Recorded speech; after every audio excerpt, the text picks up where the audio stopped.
Hello friends, Jaya classes channel में आपका स्वागत है। जया क्लासेस चैनल के माध्यम से इस समय आप पढ़ेंगे मैथ, और मैथ के इस वीडियो में हमने 10 क्वेश्चन लिए हैं और 10 जो क्वेश्चन लिए हैं वो लगभग सभी परीक्षाओं के लिए, कोई भी परीक्षा हो जहां मैथ के क्वेश्चन आते हों, सभी परीक्षाओं के लिए महत्वपूर्ण है। तो चलिए हम देखते हैं अपने पहले क्वेश्चन को। हमारा पहला क्वेश्चन है, वह बड़ी से बड़ी संख्या कौन सी है जिसमें 804 तथा 1745 को भाग देने पर क्रमशः 5 तथा 6 शेष बचे।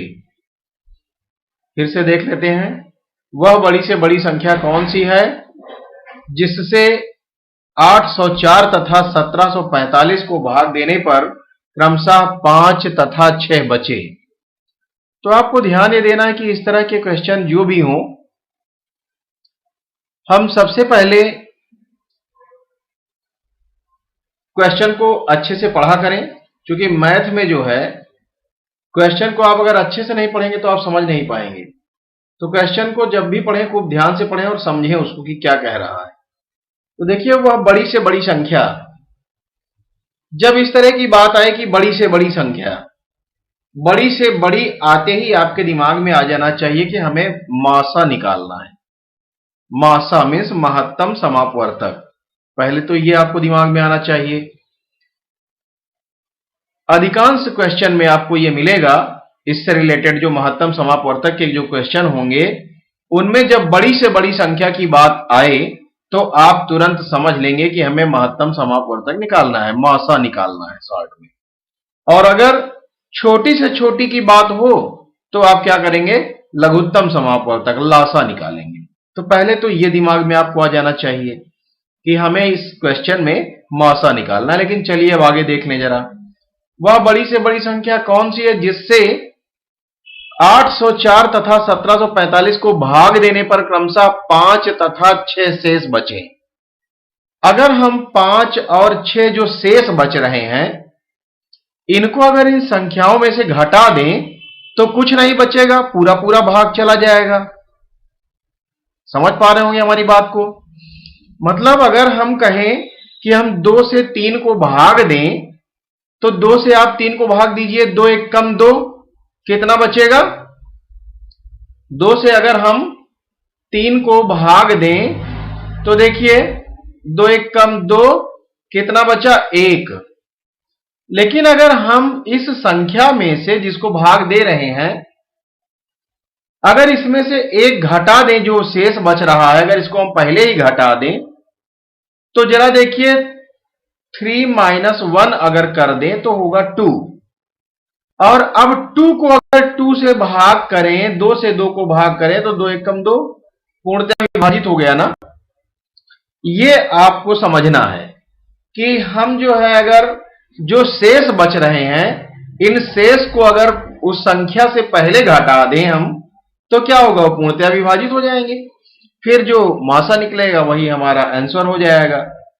तो अब हम ध्यान क्या देंगे, अब हम पहले संख्या जो दी गई हैं इनमें से जो शेष बच रहे हैं इनको हमें घटा लेना है। क्या करेंगे हम कि पहले हम क्या करें, इन संख्याओं को उनमें से घटा लें। तो चलिए 804 और उसमें से क्या घटाना है, 5। तो आप 5 घटाएं, कितना हो जाएगा? 799। इसी प्रकार से आप दूसरी संख्या है 1745 में से घटा लें 6 और देखें कितना आएगा।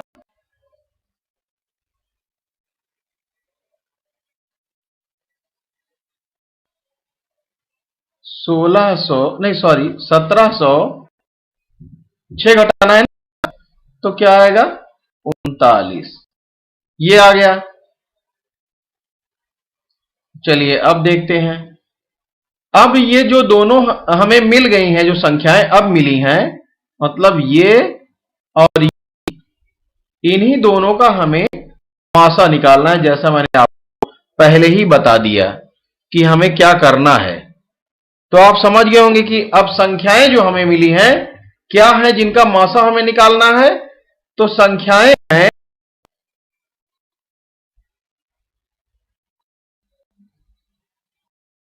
क्या क्या, 799 तथा 1700,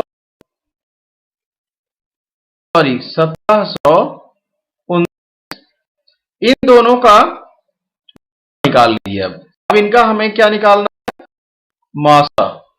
तो मासा निकालने के लिए हम भाग विधि का चलिए यूज कर लेते हैं। भाग विधि से हम क्या करेंगे, 799 से भाग देंगे दूसरी संख्या जो आई है क्या, 1739, 1739 को हम भाग देंगे। चलिए आप देखिए जरा, भाग देने की भी प्रक्रिया आपको समझा देते हैं। हमें 7 का पहाड़ा पढ़ना है, एक में तो भाग जाएगा नहीं, तो 17 में देख लें। 7 से 17 से ज्यादा ना हो ऐसा हम 7 का पहाड़ा पढ़ें। 7 एकम 7, 7 दूना 14, 7 या 21 ज्यादा हो जाएगा, तो 7 दूना 14, इसका मतलब 2 बार जा सकता है। तो हम यहां 2 लिख दें और 2 से अब गुणा करें 9 में। 2 नवा 18 का 8 हासिल 1, और 2 नवा 18 और 1 19 का 9 हासिल 1, और 2 सत्ते 14 और 1 15, इस प्रकार से हम लिख लेंगे। अब क्या करेंगे, 9 से 8 जब माइनस करेंगे तो 1 होगा, और इधर एक उधार लेंगे तो 13 हो जाएगा, और कैरी लेने के बाद अब 13 में से 9 माइनस करेंगे, 13 में से 9 घटाएंगे तो बचेगा 4। यहां बचा 6, 6 में से 5 घटाएंगे तो बचेगा 1। अब देखिए यही प्रक्रिया हमें फिर से अपनानी है। अब हमें किसे भाग देना है, जिससे हम भाग दे रहे थे, 799 को। चलिए अब 799 भाग दें 141 से, तो अब देखते हैं 141 का मतलब 1 से या 14 से आप समझिए आपको भाग देना है 79 में। तो 14 पंजे 70, 14 छंग 84 ज्यादा हो जाएगा, इसका मतलब लगभग 5 बार जाएगा, हम 5 लेते हैं। 5 कम 5 और 5 चौक 20 का 0 हासिल 2, 5 कम 5 और 2 7। इस प्रकार से 9 में से 5 घटाएंगे तो 4 बचेगा, और 9 में से 0 घटाएंगे तो 9। अब हम फिर वही प्रक्रिया अपनाएंगे। 94 से अब किसे भाग देना है, जो जिससे हम अभी तक भाग दे रहे थे, 141 को। तो चलिए 141 को भाग देते हैं 94 से। अब 94 से देखिए 9 से 14 में भाग देंगे तो 9 एक कम 9, 9 दूना 18, तो एक ही बार जाएगा, 1 लिख दिया हमने। और 94, 1 में से 4 नहीं घटा पाएंगे तो एक कैरी लेंगे, एक उधार लेंगे, और 11 में से 4 घटाएंगे तो 7, और यहां बचेगा 13, 13 में से 9 घटाएंगे तो 4, 47 हो जाएगा। फिर क्या करेंगे, वही प्रक्रिया हमें और अपनानी है। 47 से भाग देंगे 94 को, तो देखिए 4 दूना 8, तो 2 बार जाएगा, 2 सत्ते 14 का 4 हासिल 1, 2 चौक 8 1 और 9, ये कंप्लीटली अब डिविजिबल है। तो हम जो संख्या आई जिससे पूरी तरह से भाग चला गया, वो संख्या है 47, और यही संख्या जो है हमारी क्या हो जाएगी, मासा। क्या हो जाएगा, 47। तो यही मासा जो है हमारा उत्तर हो जाएगा इस क्वेश्चन के लिए।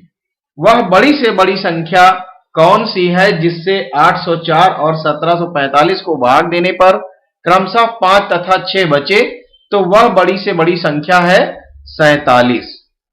यही आपका उत्तर हो जाएगा। समझ गए होंगे आप। तो चलिए बढ़ते हैं हम अगले क्वेश्चन की ओर।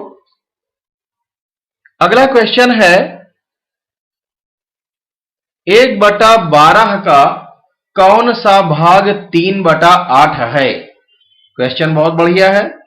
और परीक्षा में ये मत सोचिए कि सारे क्वेश्चन बड़े आते हैं, ये देखने में छोटे हैं लेकिन काम के हैं। परीक्षा में छोटे प्रश्न भी आते हैं, सब तरह के आते हैं, छोटे बड़े। तो चलिए देखते हैं। हमारा क्वेश्चन है 1/12 का कौन सा भाग 3/8 है? हम कह दें कि 1/12 का x भाग 3/8 है। चलिए ऐसे ही कर लेते हैं। तो 1 जो हमें नहीं मालूम है हम x मान लेते हैं तो आसान हो जाएगा, या कुछ भी मान लें, कोई जरूरी नहीं x ही माने, a b कुछ भी जो चाहे वो मान लें। तो 1/12 का मीन्स गुणा कौन सा भाग? x भाग बराबर है 3/8। इस प्रकार से आप इसको समझ सकते हैं। क्वेश्चन आपने बना लिया। अब जो क्वेश्चन आपको दिया गया है उसके अकॉर्डिंग आपने अब अपना क्वेश्चन बना लिया। अब आपको इसी x की ही तो वैल्यू ज्ञात करनी है। x की वैल्यू ज्ञात करने के लिए आप क्या करेंगे? क्रॉस मल्टीप्लाई, ये इस प्रकार से, और इससे यहां गुणा कर देंगे। मतलब 3 गुणा 12/8। अब आप कोई ऐसा टेबल पढ़िए, कोई ऐसा पहाड़ा पढ़िए जिससे कि ऊपर और नीचे की कोई संख्या एक ही टेबल से, एक ही पहाड़े से कट जाए। तो 4 दूना 8 और 4 तिया 12। क्या और भी कुछ कट सकता है? जैसे ये अभी 2 नीचे है तो 2 के पहाड़ा से ये कट सकता है, 2 1 कम 2, लेकिन ऊपर क्या कटेगा उसी पहाड़े से? नहीं कटेगा, नहीं भाग जाएगा, तो फिर हम नहीं कर पाएंगे। अब हम देखेंगे कि क्या हो जाएगा। 3 से 3 में गुणा हो जाएगा, और 3 गुणा, ये बीच में चिन्ह गुणे का है इसलिए गुणा ही होना है। 3 गुणा 3 का मतलब 3 तिक्का 9 और 9/2, यही हमारा आंसर हो जाएगा 9/2। तो 1/12 का कौन सा भाग 3/8 है? तो 1/12 का 9/2 भाग क्या है? 3/8 है। चलिए, अगर आप आंसर की जांच करना चाहते हैं तो वो भी आप कर सकते हैं। चलिए, अब हमने x माना था, चलिए हम जरा उत्तर की जांच कर लें। हम 1/12 का मीन्स गुणा कौन सा भाग, अब हमें मिल चुका है, हमें तो मिल चुका ना कौन सा भाग, क्या मिला है? 9/2 भाग। तो हम 9/2 लिख बराबर है कि 3/8 के। क्या देखिए, इसको सॉल्व करके ये 3/8 हमारा आंसर आता है। तो चलिए देखते हैं। 3 का पहाड़ा पता है, 3 का 9 और 3 चौक 12, और 3 से गुणा हो जाएगा, 3 एकम 3 और अपॉन 4 दूना 8, तो 3/8 आ गया, जो क्या है? राइट हैंड साइड के इक्वल है। इसका मतलब हमने जो सॉल्व किया है ये हमारा आंसर बिल्कुल सही है। तो समझ गए होंगे आप। आगे बढ़ते हैं। अगला क्वेश्चन है क्वेश्चन नंबर 3। प्रथम 50 प्राकृतिक संख्याओं का औसत कितना है? देखिए, इसके लिए आपको एक फार्मूला याद करना होगा।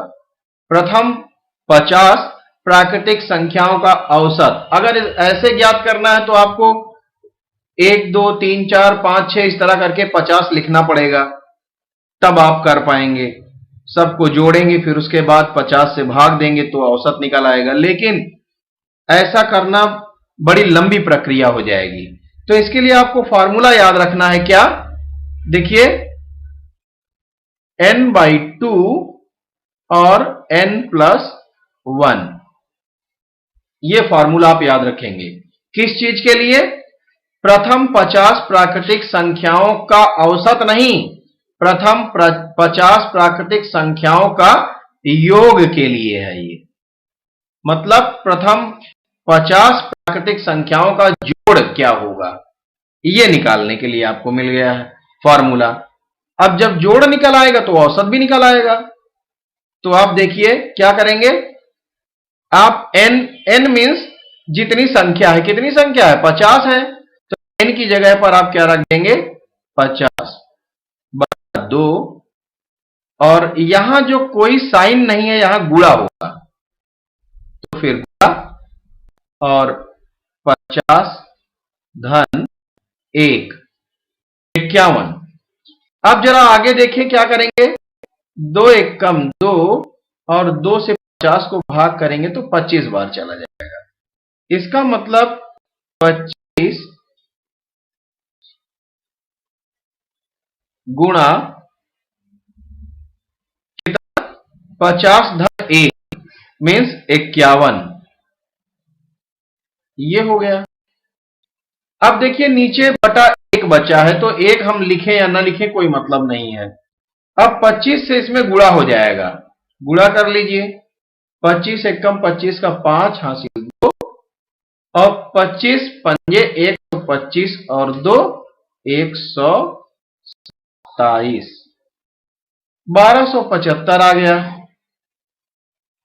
अब देखिए ये क्या निकला, ये प्रथम 50 प्राकृतिक संख्याओं का योग निकला है। प्रथम 50 प्राकृतिक संख्याओं का योग है ये। अब देखिए प्रथम 50 प्राकृतिक संख्याओं का जब योग निकल आया तो हमें क्या निकालना है, औसत। और औसत बराबर क्या होता है, कुल संख्याओं का योग बटा उनकी संख्या। तो कितनी संख्याएं हैं, संख्याओं का योग क्या आया 1275 और संख्याएं कितनी है 50। चलिए अब आप इसको क्या करें, भाग दे दें, मतलब किसी पहाड़ा से इसको आप भाग दे दें। तो आप जैसे मान लीजिए चाहे 5 के पहाड़ा से दीजिए, चाहे 25 के पहाड़ा से, जो आपको सुटेबल लगे आप कर सकते हैं। मान लीजिए 25 का पहाड़ा अगर आपको आता है तो आप 25 दूना 50 और 25 पंजे 125 और 2 बचेगा 25, 25 पंजे, सॉरी 25 एक कम, ये गलत हो गया, 25 एक कम, क्योंकि 2 ही तो बचा वहां और 2 और 1 25 हो गया था। तो 51, देखिए यहां भी पहले 25 गुणा 51 था ना, तो हमने ये गुणा कर लिया था। न गुणा करते तो यहां हम पहले ही लिख देते 25 गुणा 51, तो और भी आसान रहता। 25 एक कम 25, 25 गुना 50 काट देते। देखिए अगर हम इसको ना अगर गुणा करके, ये योग तो हमने निकाला, लेकिन अगर चाहते तो हम इसको ऐसे भी लिख सकते थे, 25 गुणा 51 बटा इनकी संख्या कितनी है 50। तो ऐसे भी आप देख लीजिए 25 एक कम 25 और 25 गुना, इसका मतलब 51 बटा 2 आया। और 51 बटा 2 का मतलब है 2 से 51 को क्या करें, भाग दे दें। तो 2 से 51 को जरा भाग दीजिए, 2 एक कम 2 और 2 गुना 4, 1 बचेगा, क्या हो जाएगा 2 गुना 4 तो 1 बचा, फिर 11 हो जाएगा, 2 पंजे 10, फिर 0.0, 2 पंजे 10, 25.5 आ रहा है। तो आप देख रहे हैं कि 25.5 ये क्या हो जाएगा, औसत हो जाएगा, प्रथम 50 प्राकृतिक संख्याओं का औसत। यही आपका उत्तर है इस क्वेश्चन के लिए। समझ गए होंगे। चलिए आगे बढ़ते हैं। ये अभी जब तक आपको नहीं आ रहा तब तक थोड़ा कठिन लगता है, और है कुछ नहीं। जब आपको आ जाएगा तो ये कैलकुलेशन जो मैं इतना लंबा बता रहा हूं, इतना बताने की जरूरत नहीं, ये तो मैं सबके लिए बता रहा हूं। जिनको आता है उनके लिए भी ठीक है, जिनको नहीं आता है उनके लिए भी बढ़िया है। आगे बढ़ते हैं। अगला क्वेश्चन है, इसमें देखिए जो भी क्वेश्चन आपको मिल रहे हैं सब अच्छे क्वेश्चन मिल रहे हैं, अच्छे लेवल के क्वेश्चन हैं जो अक्सर परीक्षाओं में पूछे जाते हैं। 3 संख्याएं 3:4:6 के अनुपात में है तथा इनका गुणनफल 1944 है। संख्याएं ज्ञात करिए।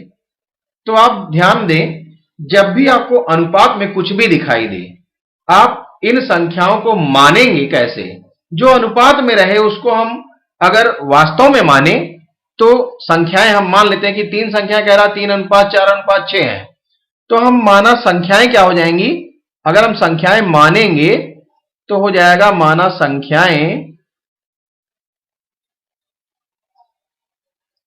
क्या हो जाएंगी, संख्याएं। अब देखिए 3:4:6 आपको दिया है, तो इसको x से गुणा कर लें, तो ये क्या हो जाएगा 3x। दूसरी संख्या क्या हो जाएगी, x से गुणा करें 4x।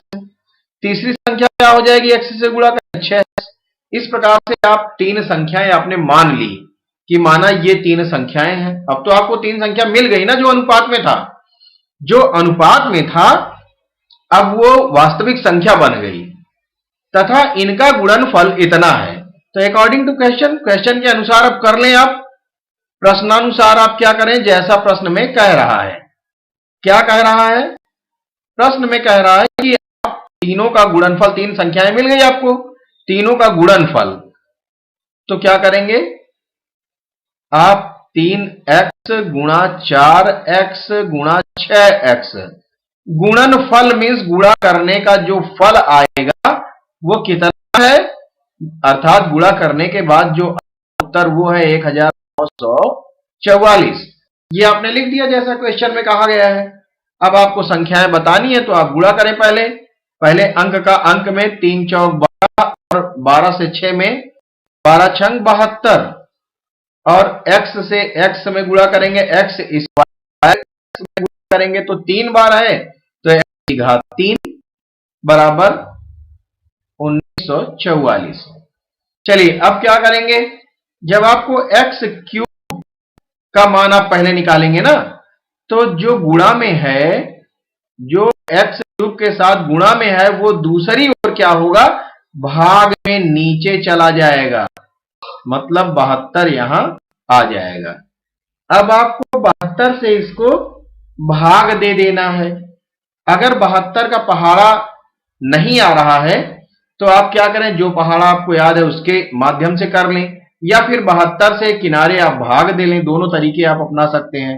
अगर 18 का पहाड़ा याद है तो 18 चौक 72 और 18 से ऊपर भी काटें, 18 एकम 18, एक बचेगा 19 है ना, ये तो एक बचेगा और 14 होगा, 14 में भाग जाएगा नहीं तो आप 0 लगाएंगे तो हो जाएगा 144 में आप भाग देंगे तो 18 अट्ठे 144। अब क्या करें, अब फिर से 4 से भाग देते हैं, 4 एकम 4 और इसको भाग देंगे तो 4 दूना 8 तो 2 बचेगा 28, 4 सत्ते 28। इसका मतलब इसका जो सॉल्यूशन आया वो आया 27। नीचे एक है, नीचे का एक लिखेंगे नहीं तो हो जाएगा 27। एक्स क्यूब की वैल्यू आ गई 27, एक्स क्यूब बराबर 27। तो एक्स की वैल्यू बराबर क्या करेंगे, 27 का घनमूल निकाल लेंगे और घनमूल निकालने के लिए क्या करेंगे, 27 को हम खंड कर लेंगे 3 गुणा 3 गुणा 3, 9 तिया 27, इसका मतलब 3 की घात 3 और ये घनमूल निकालना है। तो क्या करेंगे, इस क्यूब से ये घनमूल खत्म हो जाएगा तो आंसर क्या आया 3। x की वैल्यू 3 आ गई। जब x की वैल्यू 3 आ गई तो अब आप संख्याएं भी निकाल सकते हैं। अब देखिए संख्याएं क्या क्या हो जाएंगी, यहां कर लेते हैं संख्याएं क्या क्या हो जाएंगी। पहली संख्या क्या है 3x, तो 3x मतलब गुणा x, x की वैल्यू रखिए 3, पहली संख्या आ गई 9। चलिए दूसरी संख्या निकाल लेते हैं, दूसरी संख्या क्या है 4x, 4x का मतलब 4 गुणा x और x की वैल्यू कितनी आई है 3, तो 4 गुणा 3 का मतलब 12 दूसरी संख्या। और तीसरी संख्या भी निकाल लेते हैं, तीसरी संख्या क्या है 6x हमने माना है, तो 6 गुणा x की वैल्यू 3 बराबर 6 त्रिक 18। तो आपने देखा कि ये तीन संख्याएं हमें प्राप्त हुई, क्या 9 12 और 18 हमें प्राप्त हुई, 9 12 और 18। इस प्रकार से ये तीन संख्याएं हमें प्राप्त हुई। हमारा आंसर क्या आया, संख्याएं जो हमने प्राप्त की वो 9 12 और 18 है। ये आपका आंसर हो गया है। तो चलिए आगे बढ़ते हैं अगले क्वेश्चन की ओर।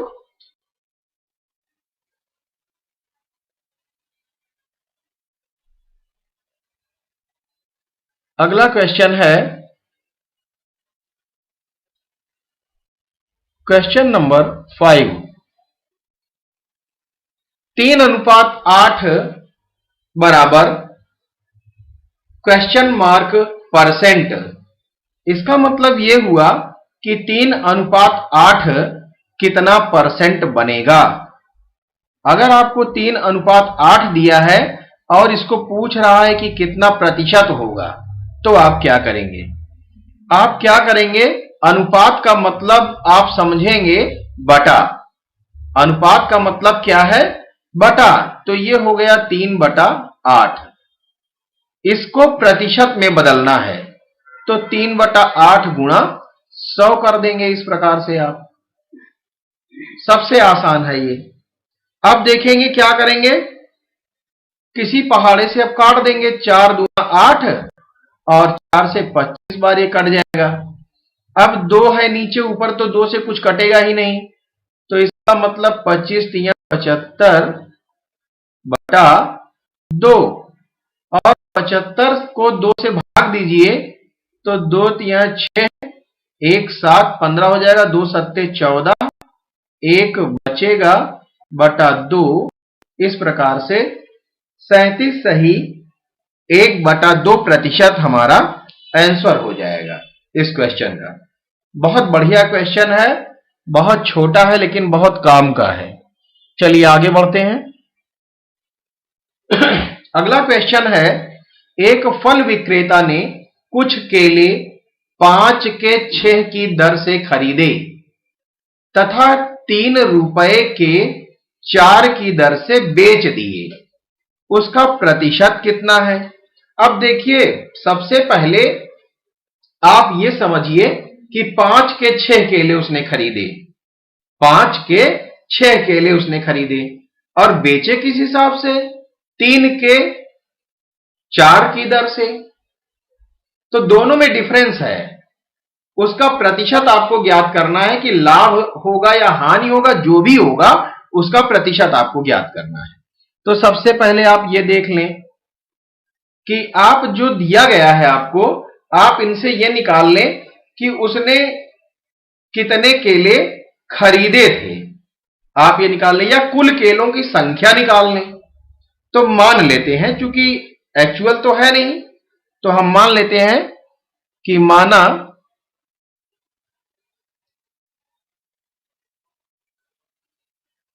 कुल केलों की संख्या या कुल केले खरीदे, आप दोनों तरह से भी कह सकते हैं। जितने उसने खरीदे थे उतने ही बेचे हैं और उतने ही केलों की संख्या है। तो माना कुल केले खरीदे या कुल खरीदे केले बराबर कितना। इसके लिए आप क्या करेंगे, जो आपको दी गई हैं ये संख्याएं, आप इन सब का निकाल लेंगे लासा। आप इनका जरा लासा निकालें। लासा निकालना आपको आता है या नहीं ये तो हम नहीं जानते, लेकिन चलिए हम बता देते हैं। 5 6 3 और 4 का लासा आप देखिए इस प्रकार से निकाल लेंगे, ऐसे लिखकर। सबसे पहले 2 से करेंगे, 5 डिवाइड होगा नहीं, इसको ऐसे लिख लेंगे। 2 तिया 6, जो डिवाइड हो जाएगा उसको भाग दे देंगे। 3 नहीं जाएगा उसको लिख लेंगे। 2 दूना 4, फिर से 2 से एक बार करेंगे और इस प्रकार से जिनमें नहीं जाएगा उसको नोट कर लेंगे। फिर अब 3 से कर सकते हैं तो 5 में जाना नहीं है। 3 एक कम 3, 3 एक कम 3, और ये तो एक ही है पहले से ही। अब 5 से ही हो पाएगा, क्योंकि 5 एक कम 5 और 1 मान लीजिए सब हो गया। तो अब देखते हैं कि लासा जो आया वो क्या आएगा। लासा आएगा 2 गुणा 2 गुणा 3 गुणा 5। इसका मतलब 3 पंजे 15, 15 दूना 30 और 30 दूना 60 आ गया लासा। तो हम लिख लेंगे यहां 60। इनका हमने क्या निकाला, इनका लासा निकाला। इसको आप ध्यान रखिए। तो हमने लासा जब निकाला तो आ गया 60। तो कुल कितने केले खरीदे? 60 केले कुल खरीदे। अब जरा देखिए कि जो केले कुल खरीदे गए हैं उन्हीं के बारे में बात की जा रही है। तो एक विक्रेता ने कुल केले 5 के 6 की दर से खरीदे, तो आप जरा देख लें कि कुल जो उसने केले लिए कितने लिए, 60। तो 60 केलों को खरीदने में उसे कितना पैसा देना पड़ा, या 60 केलों को खरीदने का क्रय मूल्य कितना हुआ, या 60 केलों को खरीदने में लागत कितनी लगी। तो 60 केलों का क्रय मूल्य निकाल लेते हैं। कुल केले तो 60 हो गए ना, क्लियर हो गया। तो 60 केलों का क्रय मूल्य, 60 में आप क्या कर लेंगे, जो दिया है 5 के 6 ना, तो आप 5/6 गुणा 60, इस प्रकार से आप कर सकते हैं। लेकिन अगर आपके दिमाग में यह आए कि हम ऐसा क्यों कर रहे हैं, तो फिर इसके लिए थोड़ा हम आपको समझा देते हैं। जरा देखिए कि आपने 5 के 6 केले, 5 के 6 का मतलब 6 केले का मूल्य, 5 का 6 का मतलब है कि 6 का मूल्य बराबर 5 रुपया। तो 1 का मूल्य बराबर कितना हो जाएगा, 5/6। क्लियर हो गया ना। जब 1 का मूल्य क्रय मूल्य इतना हो गया, तो 60 केले कुल हैं, तो 60 केलों के लिए क्या करेंगे, 1 का हमें मालूम है ज्यादा का निकालना है, तो 60 से गुणा करेंगे। इस प्रकार से हम क्रय मूल्य निकाल रहे हैं। तो आपको ये क्लियर हो गया होगा कि 60 केलों का क्रय मूल्य जो होगा वो 5/6 गुणा 60 होगा। तो चलिए अब 6 एकम 6 और 6 दाहम 60, तो 10/50 रुपया। ये क्या हो गया, ये आ गया 50 रुपया जो है केले का, 60 केले का क्रय मूल्य। इसी प्रकार से अब जरा 60 केलों का विक्रय मूल्य निकाल लीजिए आप। 60 केलों का विक्रय मूल्य बराबर वही प्रक्रिया, यहां क्या है बेचने का, 3 रुपए के 4, इसका मतलब 3/4 गुणा 60। अब आप देखो 4 एकम 4, 4 भाग दें, 4 एकम 4, 2 बचेगा 20 हो जाएगा, 4 पंजे 20, इसका मतलब 15 गुणा 3, 15 45 रुपया हो गया। चलिए 45 रुपया हो गया क्या, 60 केले का क्रय मूल्य। अब जरा देखिए कि आपने 60 केले खरीदे थे कितने के, 50 के, और आपने बेचे कितने के, आपने बेचा 45 के। देखिए अंतर हो रहा है ना, 50 का खरीदा और 45 का बेचा, तो हुआ क्या, हानि हो गया ना। यहां क्रय मूल्य जो है अगर अधिक है और विक्रय मूल्य कम हो गया तो हानि हो गया। ये क्लियर हो गया, ठीक है ना भाई। आपने ज्यादा का खरीदा कम का बेचा तो नुकसान नहीं होगा, तो नुकसान हो गया है, तो क्या हुआ, हानि हुई, हानि हो गई, ये हो गया। लेकिन हानि हुई, इसके लिए 50 ऋण 45 कर दें, तो आपको पता चला कि 5 रुपए हानि हो गई है। 5 रुपए की हानि निकालना क्या है आपको, उसका प्रतिशत निकालना है, किसका, जो हुआ है, क्या हुआ है, हानि हुआ है, तो हानि का प्रतिशत। तो आप निकालेंगे हानि प्रतिशत, और हानि प्रतिशत के फॉर्मूला क्या होगा, हानि प्रतिशत के लिए फॉर्मूला हो जाएगा, देखिए हमेशा चाहे लाभ या हानि हो वो किस पर निकालेंगे, क्रय मूल्य पर।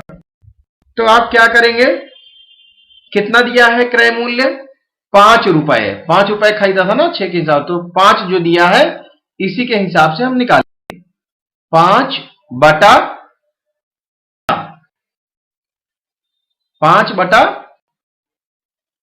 हमें जो पहले तो जो हमें हानि हुई वो हमने लिख लिया, हमने जो हानि हुई वो लिखा, सॉरी हम थोड़ा सा गलत बोल गए, हमें हानि प्रतिशत निकालना है, तो हानि प्रतिशत का फार्मूला होता है हानि बटा क्रय मूल्य गुणा 100। तो हानि बटा क्रय मूल्य गुणा 100 चाहे आप लिख लें, क्या होगा हानि बटा क्रय मूल्य गुणा 100। तो हानि कितनी हुई है? 5 रुपए की हानि हुई है। और क्रय मूल्य कितना है? 60 केलों का क्रय मूल्य ये आपने निकाला है, मैंने थोड़ा गलत बोल दिया था अभी। 60 केलों का क्रय मूल्य कितना है? 50 रुपया। तो क्रय मूल्य पर ही हमेशा होता है काम। तो आप क्या करेंगे? 50 रुपया गुणा 100। अब 50 एकम 50 और 50 दूना 100। इसका मतलब 2 गुणा 5, 2 10% की हानि हुई है। क्या हुआ? 10% की हानि हुई। बहुत बढ़िया क्वेश्चन है और आप मेरी समझ से आप पूरी तरह से समझ गए होंगे, क्योंकि मैंने अच्छे से आपको समझाने का प्रयास किया है। फिर भी अगर कोई दिक्कत आती है तो आप बाद में पूछ सकते हैं। चलिए आगे देखते हैं। Question number 7।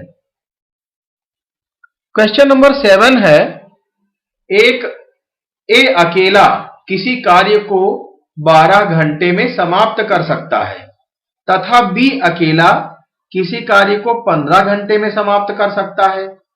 दोनों मिलकर इस कार्य को समाप्त करने में कितना समय लेंगे? बहुत बढ़िया क्वेश्चन है।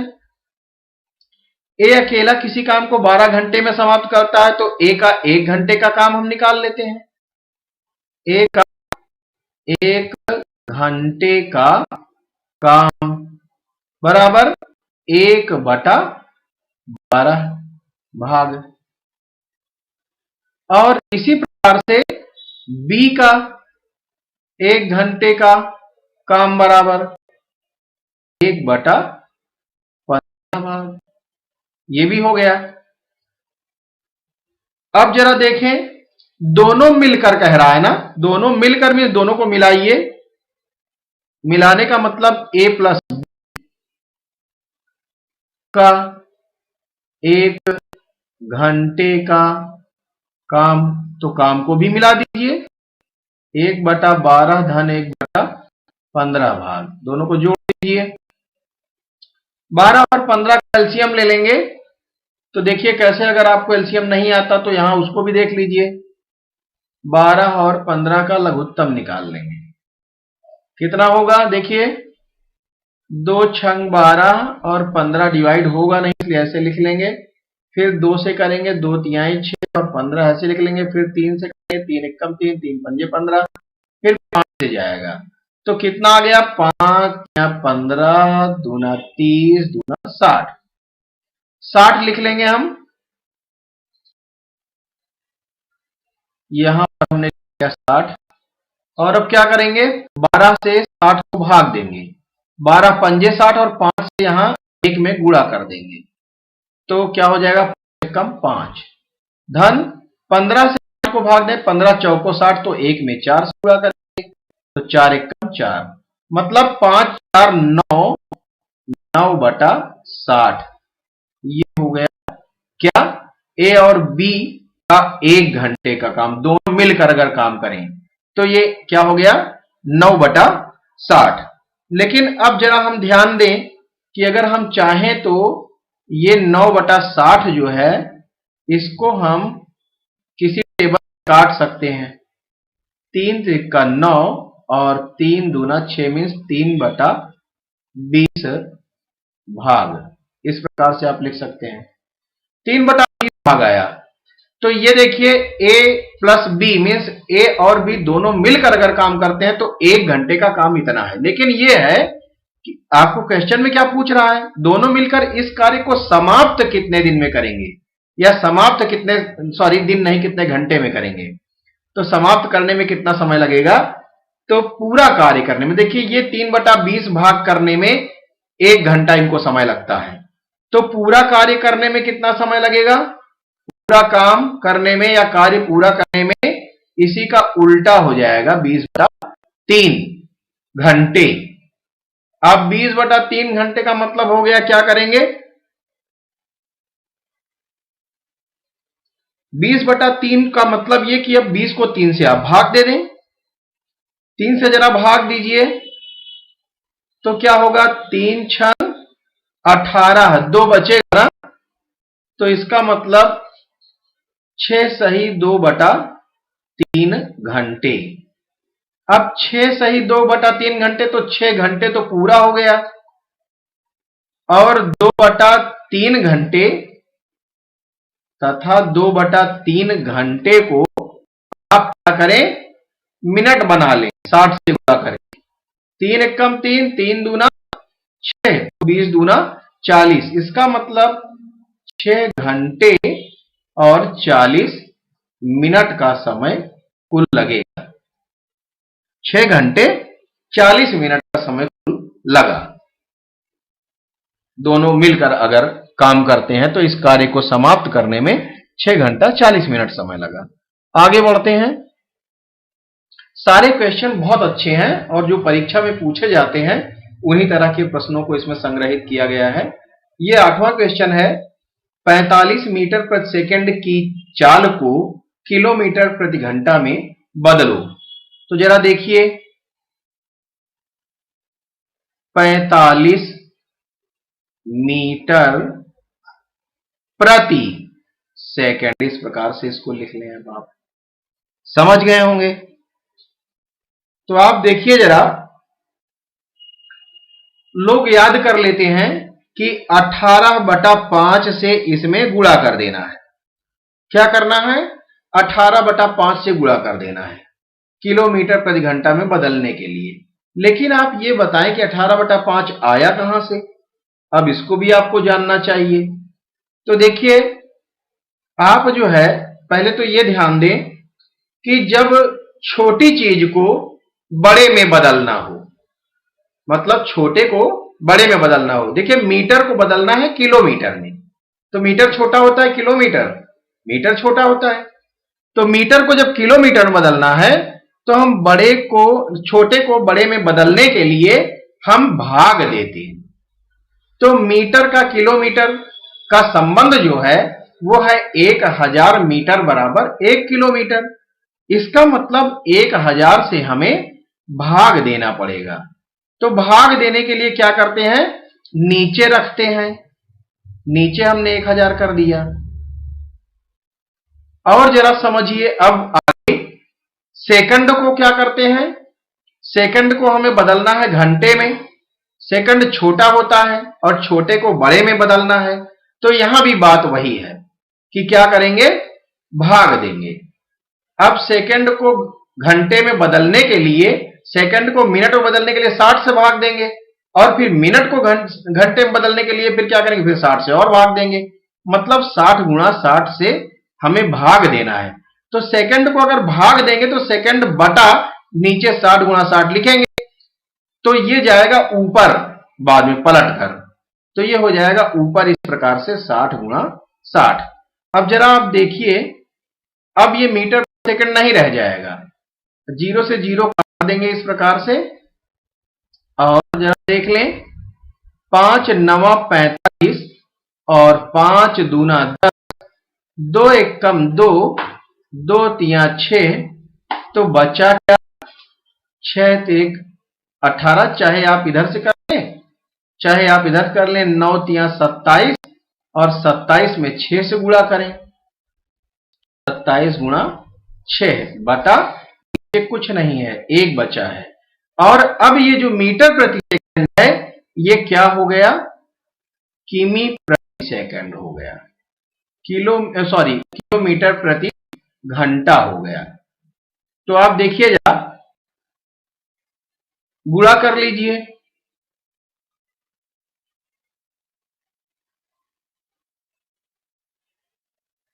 गुणा करें, 6 7 42 का 2 हासिल 4, और 6 दूना 12 और 4 16, तो कितना आ गया, 162 किमी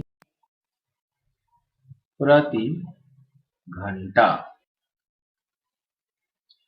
45 मीटर प्रति सेकंड को आपने बदल लिया किसमें, किलोमीटर प्रति घंटा में, 162 किमी प्रति घंटा। समझ गए होंगे। आगे बढ़ते हैं। तो देखिए, जो अभी 18/5 5 की बात थी, वो 18/5 ऐसे ही होता। क्या होता? यही जो हम, अब आप इसको समझ लें कि 18/5 आता कहां से। 60 गुणा 60/1000 जो होता, यही हम 2 जीरो इस प्रकार से काट देते और फिर 2 3 6 काट देते और 2 पंजे 10 हो जाता, तो बचता 6 तिरिक 18 और 18/5। यही कहा जाता है कि जब मीटर प्रति सेकंड को किलोमीटर प्रति घंटा में बदलना हो तो 18/5 से गुणा कर दें, और उल्टा अगर करना है किलोमीटर प्रति घंटा से मीटर प्रति सेकंड में बदलना है तो 5/18 से गुणा कर दें। ये भी आपको समझ में आ गया होगा दोनों तरीके से। अगला क्वेश्चन देखते हैं, क्वेश्चन नंबर 9। हमारा क्वेश्चन नंबर 9 है, रुपया 7,250 का 8% वार्षिक दर से 73 दिन का साधारण ब्याज क्या होगा। बहुत बढ़िया क्वेश्चन है, बहुत इंपॉर्टेंट क्वेश्चन है। 7,250 का 8% वार्षिक दर से 73 दिन का साधारण ब्याज। तो साधारण ब्याज के लिए जो फॉर्मूला है वो क्या है? साधारण ब्याज या simple interest SI is equal to P into R into T upon 100। अब P क्या है? P मीन्स मूलधन, और मूलधन क्या होता है? जिस धन पर हम बात कर रहे हैं। किस धन पर बात कर रहे हैं? किस धन के लिए? 7,250, तो 7,250 गुणा R। R means rate of interest, means दर। दर क्या है? 8% वार्षिक दर है, तो 8 लिख देंगे, गुणा समय। समय कितना है? 73 दिन है। अब 73 दिन का जो मामला है, इसको क्या करें? दिन को जो है, देखिए यहां वार्षिक दर है। दर कैसी है? वार्षिक है, तो समय कैसा होना चाहिए? वर्ष में होना चाहिए। ये वर्ष में नहीं है, किसमें है? दिन में है। और दिन को वर्ष बनाने के लिए आप क्या करेंगे? दिन को वर्ष बनाने के लिए फिर वही बात मैंने जो अभी पीछे वाले क्वेश्चन में बताया कि छोटे को बड़ा बनाने के लिए भाग देना पड़ता है। तो हम 73 को भाग देंगे किससे? साल में जितना दिन होता है। कितना होता है? 365। तो हम क्या करेंगे? 73 को भाग दे देंगे 365 से। अब ये 73 दिन जो है, ये क्या हो गया? वर्ष बन गया। समझ गए होंगे अब आप। 73 दिन को वर्ष बनाने के लिए 73/365 करना पड़ेगा, ये वर्ष बन जाएगा। तो अब देखिए जो बटे में है वो बटे के नीचे ही है, उसको पड़े रहने दो। चलिए आगे ये ऐसे। अब जरा देख लें, 100 भी नीचे हमारे सूत्र में, फॉर्मूले में, उस 100 को यहां लिख दें, तो इन दोनों के बीच संबंध होगा गुणा। अब आप जरा ध्यान दें, क्या करना है? इसको एक जीरो से, तो एक जीरो आपने काट दिया, तब गुणा में है तो आप काट देंगे। अब आगे क्या करेंगे? आगे आप ध्यान देंगे कि 2 चौको 8 और 2 पंजे 10, ये हो गया। अब क्या करें? 5 से ऊपर वाला भी काट दें। 5 एकम 5 और 2 बचा 7 था ना, ये 5 एकम 5 और 2 7, तो 22 हो जाएगा। 5 चौक 20, तो 2 बचेगा 25, 5 पंजे 25। इसका मतलब 145 आया ऊपर।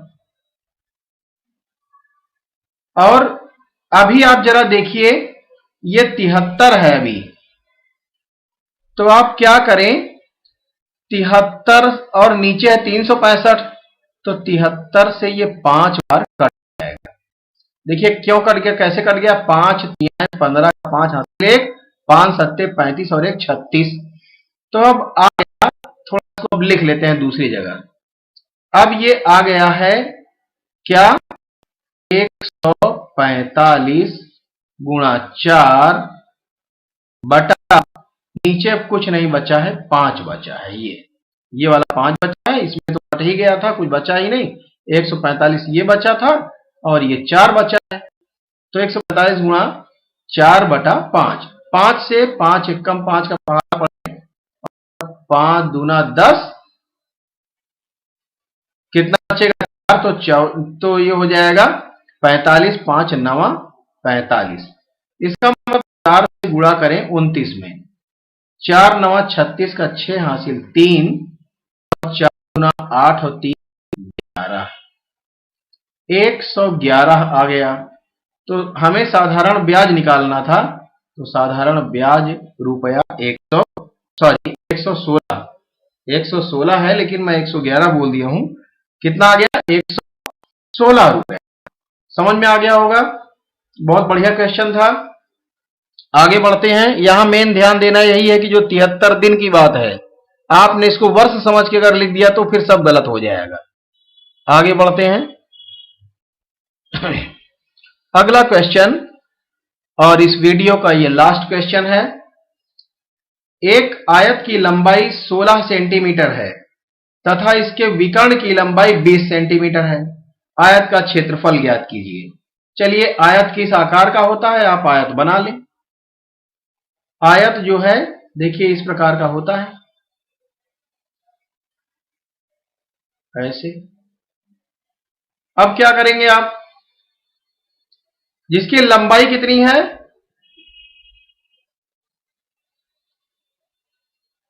16।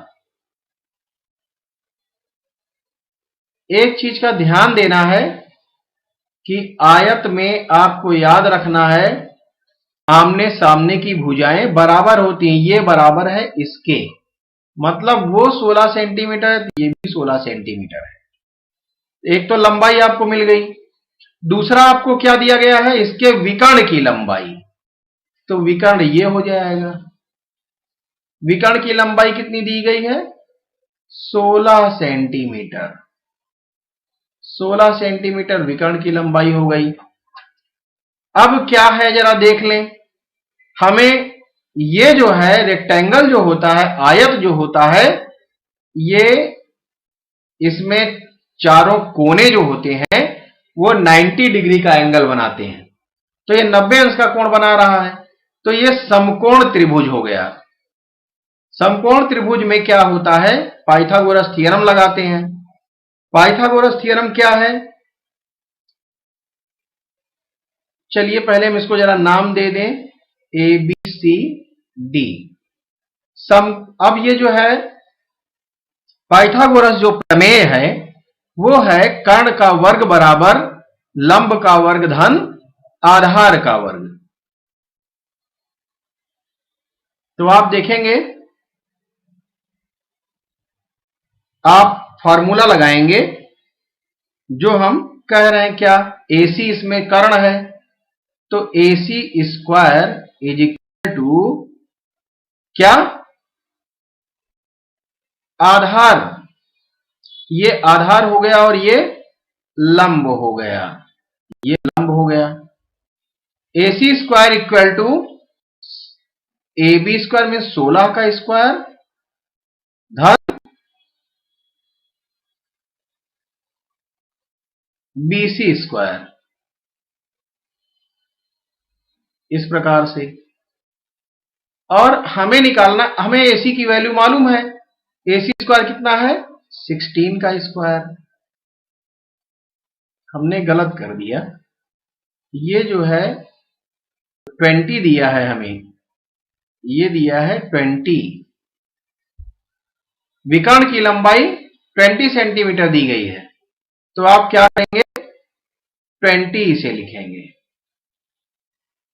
20 का स्क्वायर हो गया। ये समझ गए होंगे, थोड़ा बोलने में गलती हो गई। और ये 16 का स्क्वायर जब इधर लाएंगे तो हो जाएगा -16 का square equal to BC square. और अब क्या करेंगे, 20 का स्क्वायर का मतलब 400 ऋण 16 का स्क्वायर, आप गुणा कर लें, 16 छक्का 96 का 6 हासिल 9, 16 एकम 16 और 9